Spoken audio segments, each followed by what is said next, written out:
fin. Den er fin, den. Er det mulig? Det har jeg aldri skjønt før. Jeg ser ørreten vake faktisk på den siden her også. Det var ganske kaldt. Sjekk den da. Ok, folkens, we are back. Nå er vi på en liten biltur. Vi skal prøve oss på nytt. Vi skal opp og sove ute forhåpentligvis, hvis alt er greit. Det ser ut som at det er meldt OK vær og ikke alt for mye vind denne gangen. Så nå er vi på vei over fjellet. Skal vi, jeg tror det heter Oltedalen. Oltedalen. Siridal. Og så er det Åmot og Rauland. Så skal vi sove over på Rauland i natt, og så må vi se om det skal bli en liten fisketur i båt på morgenen i morgen, og så opp på fjellet senere på dagen, eller om det bare blir rett opp på fjellet. Det må vi se litt, ja. Så krysse fingrene for at alt går bra denne gangen, og så er det bare å gønne på med fisking og biltur og fjelltur. Det blir bra.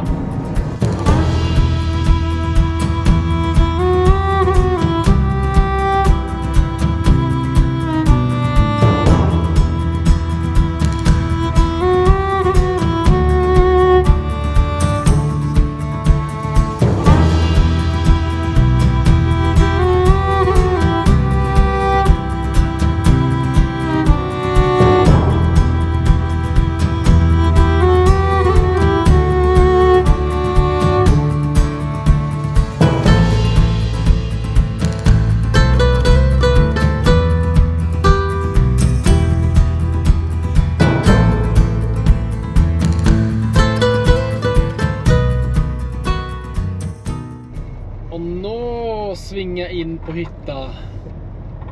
Tar inn og slapper litt her, og så er det ut inn i morgen. Mulig å få en liten sidequest i morgen i tillegg. At vi kan dra på en liten, pappa skulle opp her og dra på en fisketur. Så det kan være at jeg blir med han på fisketur først, og så drar jeg opp på fjellet. Så vi snakkes bare i morgen.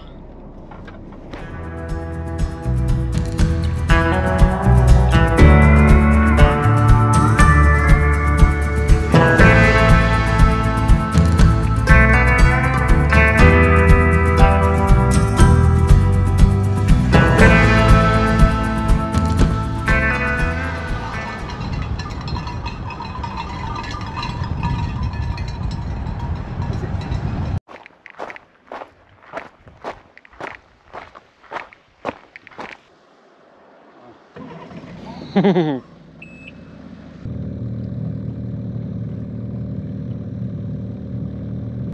var en fisk, den dro jo ut. Nei, det kan hende stoppa i bånd. Jeg må dra den på scenen. Går den så dypt? Her er det jo dypt. Jo da, det er fisk der. Skal du dra opp de andre, eller de flyter bare opp det? Ja, bare sett den i fri, du. Så ordner det seg. Der ligger den. Den er fin, ass. Ser du? Ja, ja, ja. Den er jo kjempefin. Ai, ai, ai. Har du den der, ja? Ja, den er den.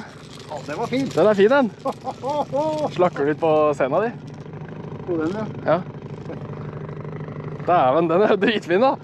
Ja, det var jævla fin. Hva er det du har her? Jeg ser noen de kanskje. Ja, det er det, ja. Den her er ikke så stor da, men den er litt mer frutti. Ja, det var ikke frutti den jeg hadde i stad. Den var jo stor nok. Den er frutti. Se på den da. Faen, den er fin den nå. Den er ganske fin den da. Ja, ja, ja. Den er mindre enn din da, men den var jævla fin. Ja, men det er ikke sånn 200-300 gram, så Nei. Så jobber jeg litt der og slapper min da. Skal du alene, eller? Ja, jeg prøver. Eller kanskje du skal ordne? Stikker vel ikke av den der du har der.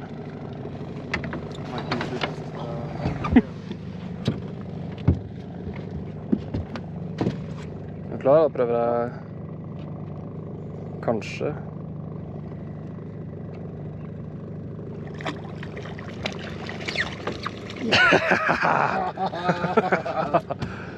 Det er bra. Ok, jeg kan få den her da. Ja, det. Så kan vi prøve å ikke rote med de setene. Den var ganske rar egentlig. Eller er det, nei, det var kanskje den jeg fikk det. Fordi at når du ser på den siden, så ser den sånn ut. Så ser du på den siden, så er den helt annerledes. Ja, det er svart. Det er mørk. Ja, det var veldig rar. Ja, den er litt rarere fisk. Det er ikke like i det hele tatt.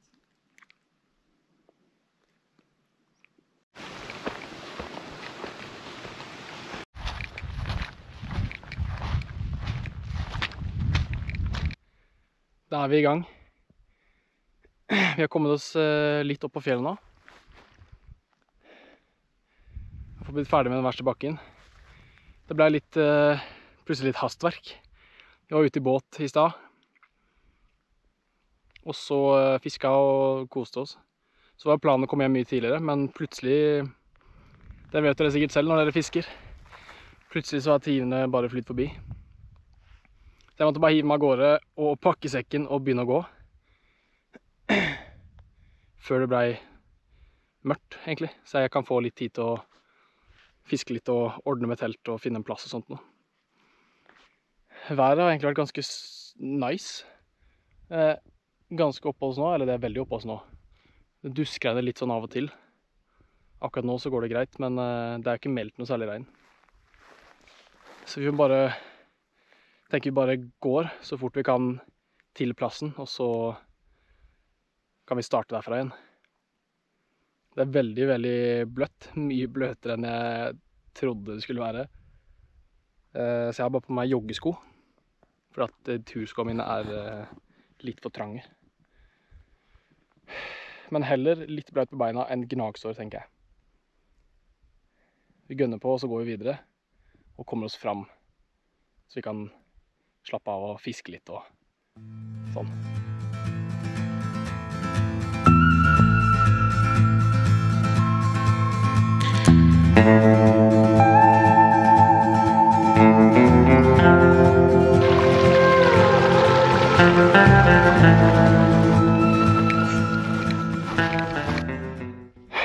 Nå har vi på en måte kommet såpass langt inn at det ikke er noe sti man kan følge lenger. Mulig liksom noe dyretråkk eller noe.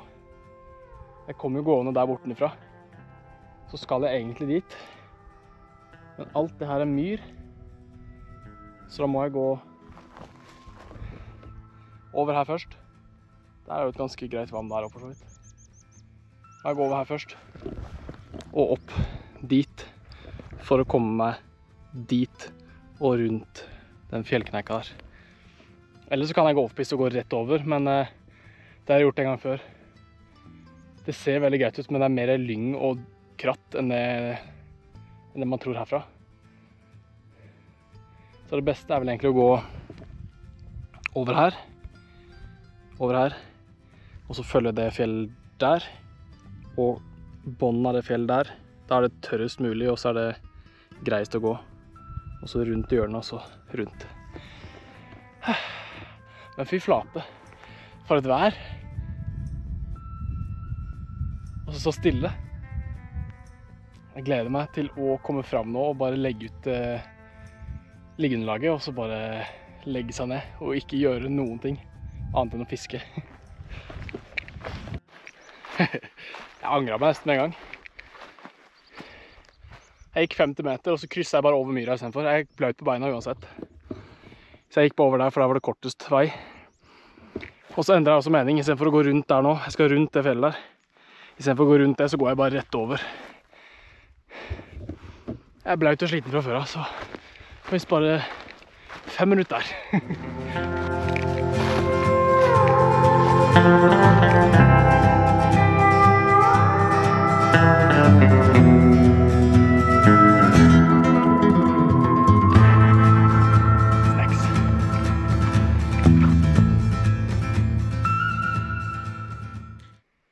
Er det mulig?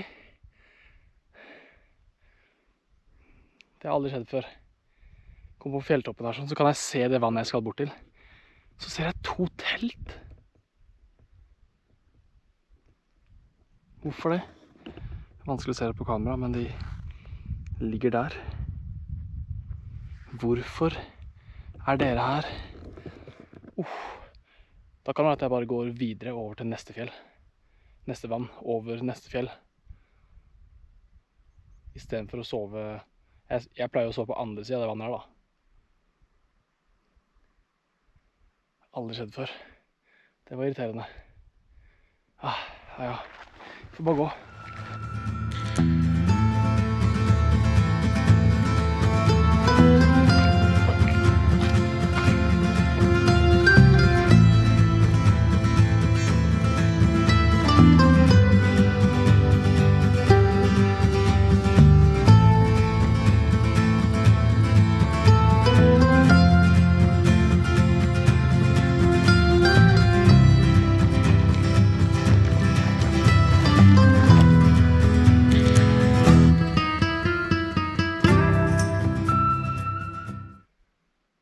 Jeg kom over til det andre vannet.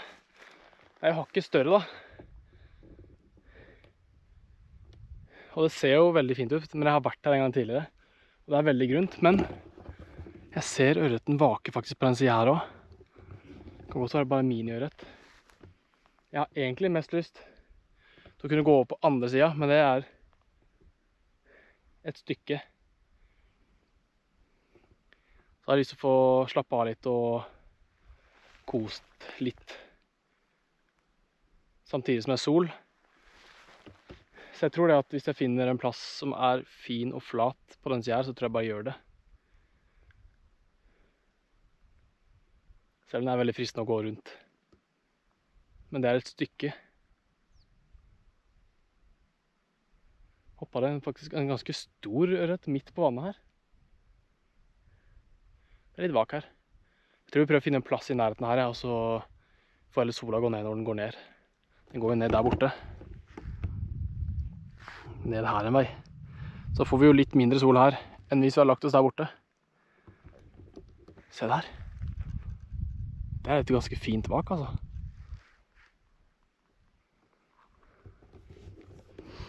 Jeg tror vi bare gjør det. Vi ligger en eller annen vei i nærheten her sånn. Det var digg å få tatt av seg sekken.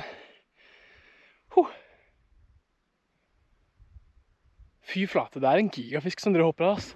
Det er jo litt for sent, men jeg kan ikke zoome så mye heller akkurat. Det er en fisk som driver og surrer rundt midt ute på der. Det hørte akkurat et gigaplask. Så vi blir jo ved det vannet her nå, så blir det bare. Så prøver jeg egentlig å finne en plass som jeg kan sette opp teltet. Det ser ut som at vi må bare sette det litt ifra vannet. Egentlig så ser det ut som at det er greit der akkurat nå. Den flateste plassen jeg har funnet. Gå litt over dit. Der sånn så jeg vannet veldig, veldig grunt.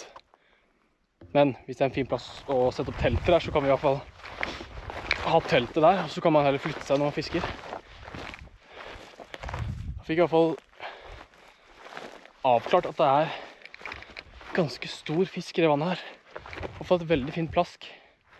Sånn kilosplask.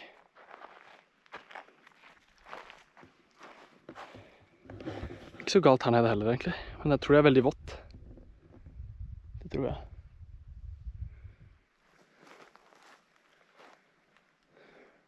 Jeg tror vi prøver å sette teltet der sånn. Det er litt sånn ille også egentlig. Jeg har fått opp fort som rakkeren, og så begynne å kaste litt. Det er egentlig bare å få tømt den sekken, få satt opp det teltet. Det er et veldig enkelt telt. Det er et Lars Monsen-telt faktisk. Et enmannstelt. Litt i underkant lite. Men det veier ikke 900 gram eller noe, så det er jo veldig lett. Og så tar det ikke så mye plass. Og så er det super kjapt å sette opp. Og det er jo ganske digg.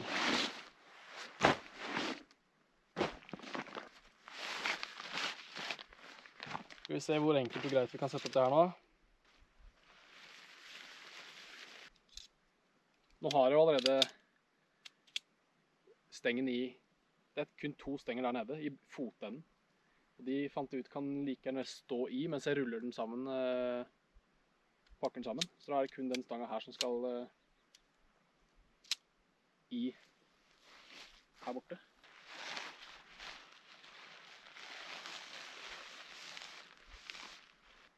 Kom igjen da! Kom igjen da! Der. Huet mitt, det vil jeg ha der, omtrent. Kan dette her gå, eller? Det blir bare tull. Det går det.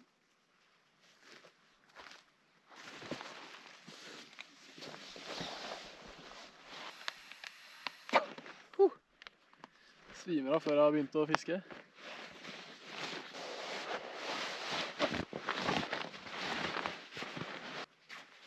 Så det er da et telt til rett over 1000-lappen.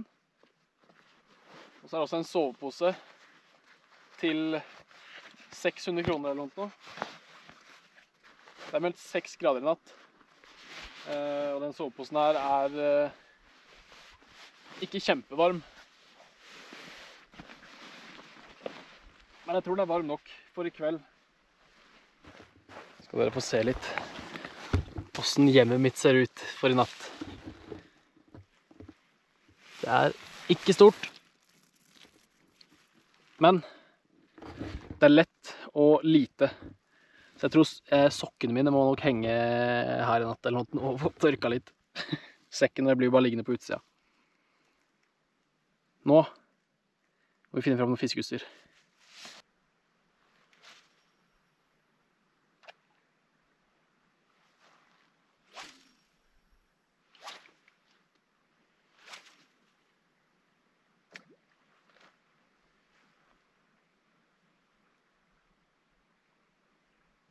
Jeg har satt og fisket i halvtime kanskje, uten noe særlig napp.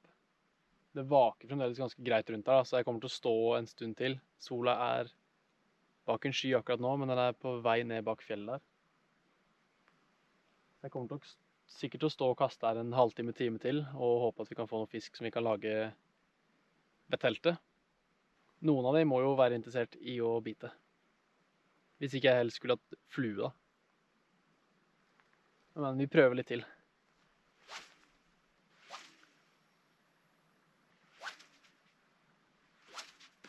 Der ble det dessverre ingen fisk i dag. Vi kom litt sent opp, så vi fikk litt lite fisketid. Vi kan stå og fiske enda lenger også, men jeg er nødt til å få varme beina litt i soveposen, tror jeg. Så det blir real turmat i dag, og så fisker vi igjen i morgen tidlig. Men se på det her da. Hæ? Se på det her.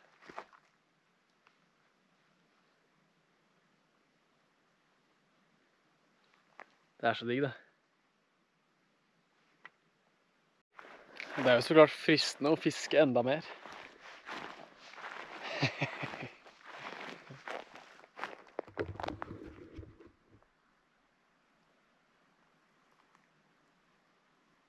Nå ser det her grann her. Så er det veldig fristende. Men fylle opp kjela med vann. Og så lager vi litt hurtigmat og få varme beina litt. Og så har vi også vann til i morgen til kaffen.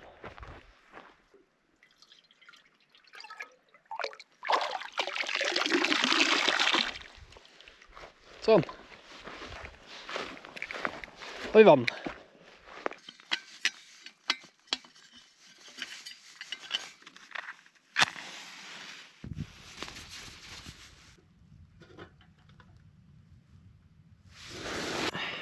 Vi har fått kommet oss inn i teltet og inn i soveposen, og jeg har fått lagt ullgenseren i bånden av soveposen, så det begynner å bli litt varmt på beina igjen.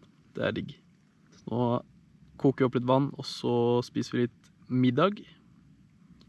Så blir det sikkert å overføre litt videoer og se om jeg kan få redigert noe, og så er det natta.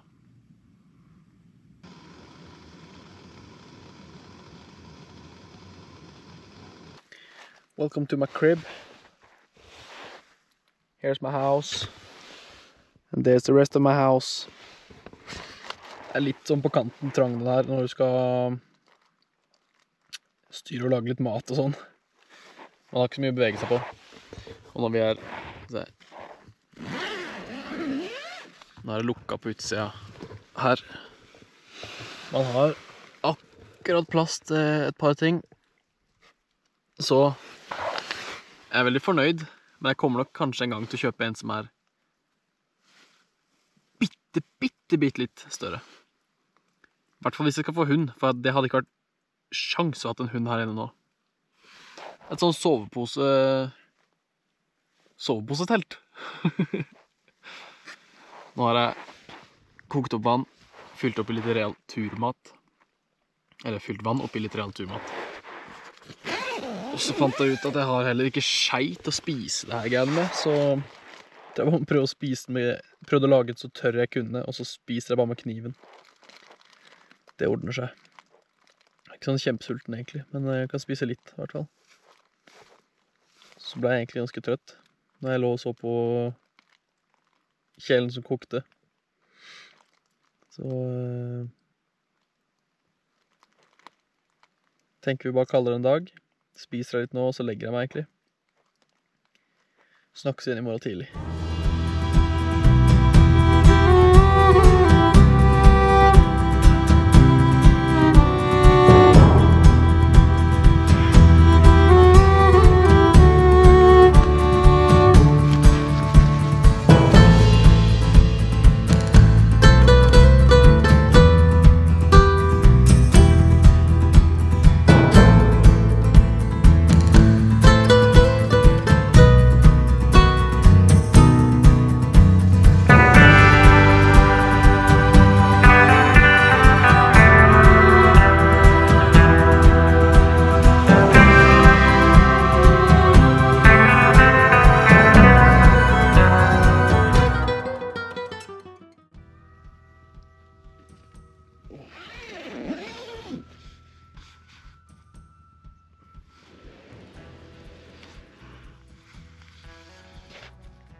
Det var lyst.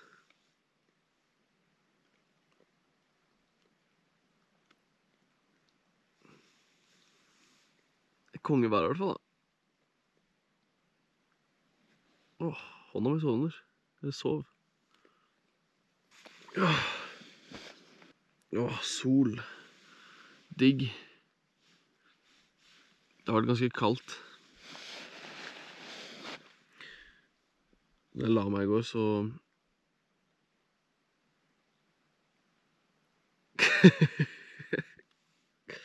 lagt på en klump i hele natt. Så jeg har ikke sånn kjempegodt, egentlig. Jeg våkna 3 ganger. Heldigvis ikke flere. Ene gangen klokka 2 eller noe. Sikkert bare for at jeg lå litt dårlig. Og så våkna jeg klokka 6, halv 6. Da sto jeg bare på og gikk på do. Og da var det jo frost og is på duken. Så det var rimelig kaldt å ta på seg klissblaute sokker og gå ut for å gå på do. Og nå er jo klokka 8:30. Så jeg sov 1,5 time nå. Nå begynner det å bli varmt. Så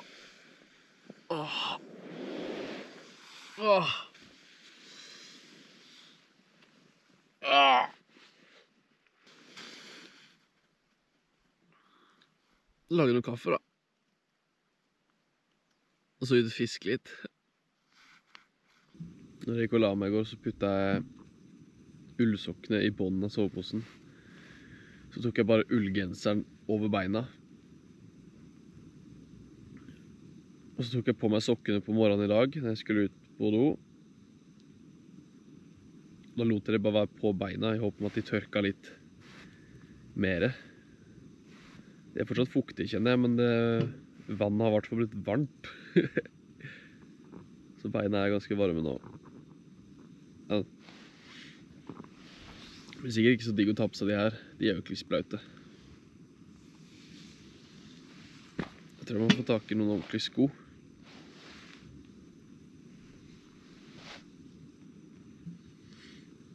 Så natta har vært litt sånn halvveis. Men det er verdt det når man våkner til det her da. Fy flate.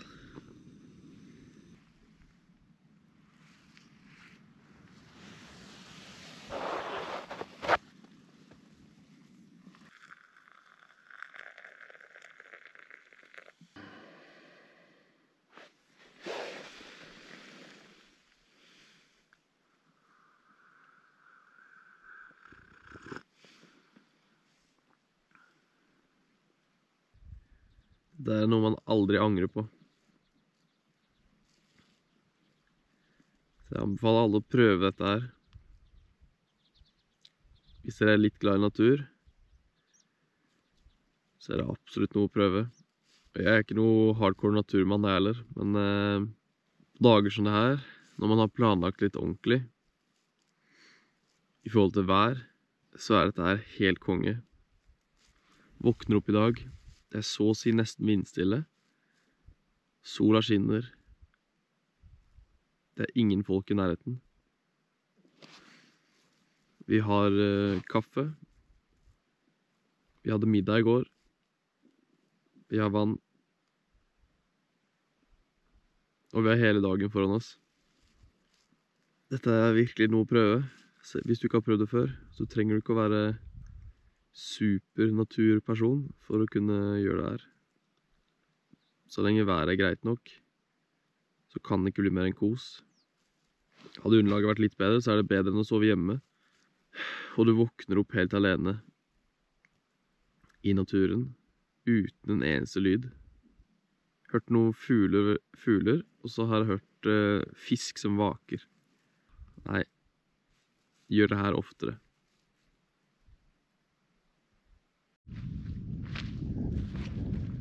Jeg har litt troa på at vi kan få fisk her i dag, siden vinden blåser litt imot oss. Jeg har litt tro på at også maten kan blåse litt imot oss, og at fisken kan kanskje holde seg litt på den siden her. Forhåpentligvis.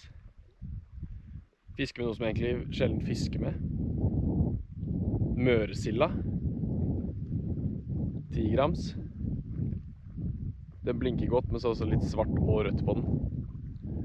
Så vi får satse på at ørreten vil ha den her.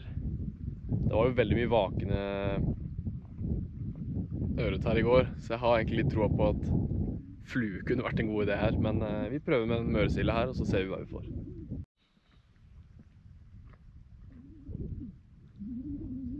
Fikk vi tak i en liten ørret her. Se om vi klarer på den i land. Oi, den er ganske fin også, den der. Wow. Sjekk den da.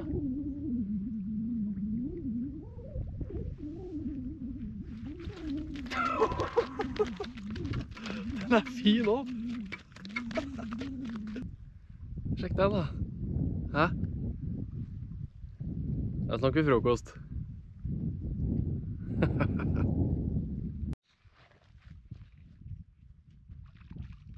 Har vi enda en?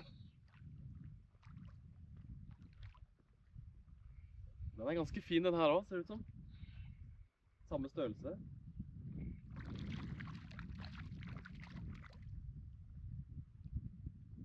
Litt grann mindre kanskje.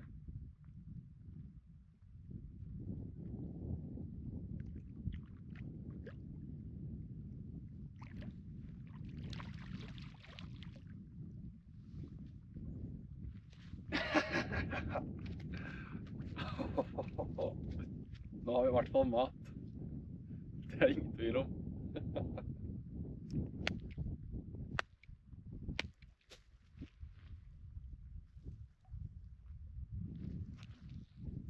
Der har vi en. Bitte litt mindre enn den andre. Da har vi frokost og eventuelt lunsj. Ta et par kast til for å se hva det er, og så er vi fornøyde med det. De er jo kjempefine.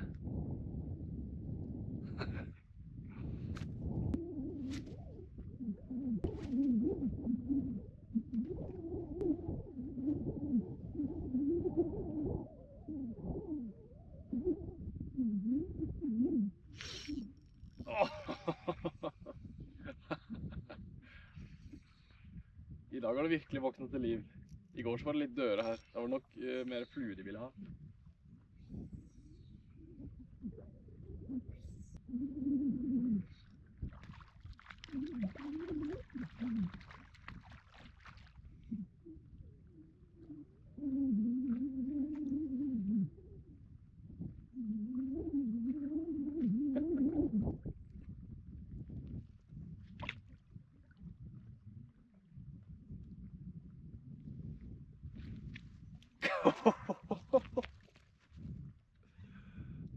godt, folkens.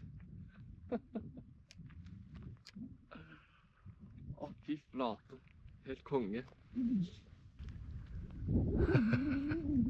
Da stopper vi å fiske her, tenker jeg. Nå har vi tatt 3 fine ørret. Da har vi frokost og lunsj. Det er helt konge. Det som er morsomt er at jeg har vært ved vannet her før, men da var vannstanden mye lavere.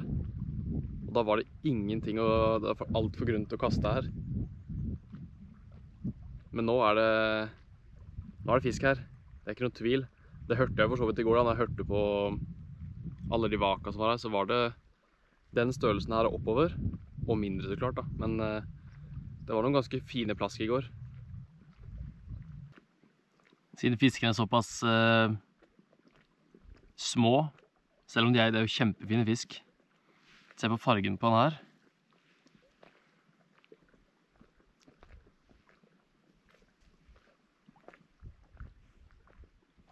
Så selv om fiskene er litt små, så tror jeg kanskje jeg bare tar og kapper huet på dem, og renser dem. At jeg ikke gidder å lage fileter av dem i dag. Jeg bare steiker de hele i panna. Hadde det vært større, så hadde jeg nok filetert de. Da er huet av, så kapper vi fra buken og opp. Egentlig fra dritehullet. Det er jo kjempeenkelt. Og så drar vi bare ut all innmaten. Hvis man har veldig lyst, så kan man jo også åpne opp magesekken og se hva fisken har spist. Så vet man det til neste gang. Så er det å ta vekk den driterenna.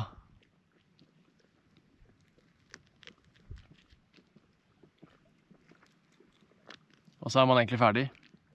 Skyll den godt da.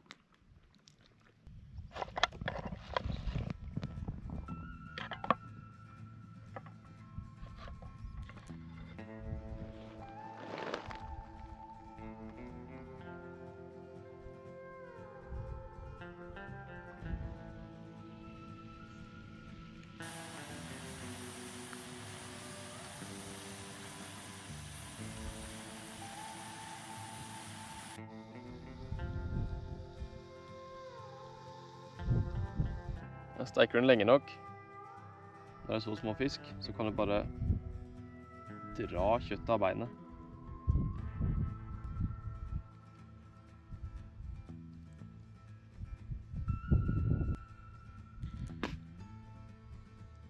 Jeg hadde ikke noen gaffel eller noe å spise med, så vi får spise med hendene. Smaker egentlig litt bedre enn å spise med hendene også.